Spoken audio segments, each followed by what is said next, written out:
Jambo lingine nimependa kuongelea ni kuhusu majumba. Nilikuwa hapa nikasema kwamba nyumba zinajengwa na tunaona watu wanaingia kwa nyumba, watu wanafurahia.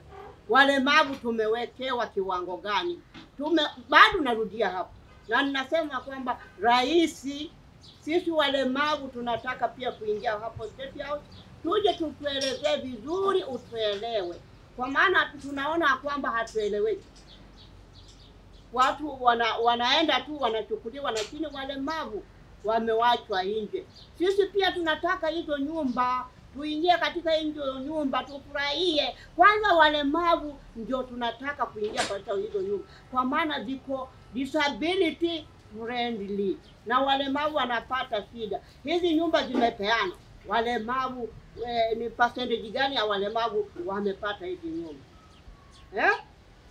Kwa hivyo tunaomba rais, tusikize rais wetu, tunahitaji pia na sisi tuwe katika hizi nyumba. Na jambo lingine ni kwamba juzi Jumatatu tumesherehekea Mashujaa Day.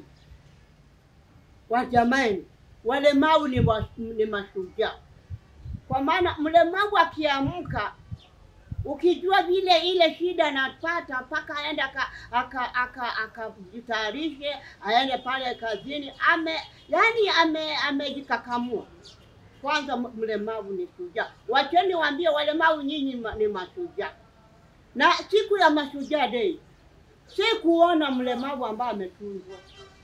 Ama mimi niliona wapi? Ama nyinyi mliona wajameni wenzangu?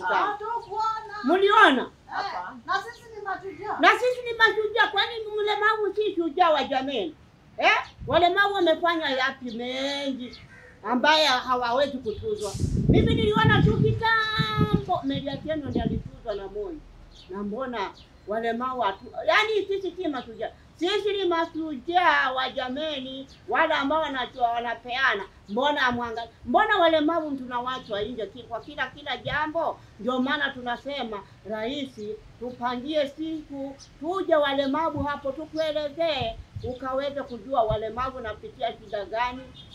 Tunampenda rais wetu, tunapenda deputy rais, tunapenda viongozi wetu wote. Lakini ni vile tunajua, maybe hamjui, tunawahitaji tuje tuongee na nyinyi. Sisi tutataka kuja hapo State House.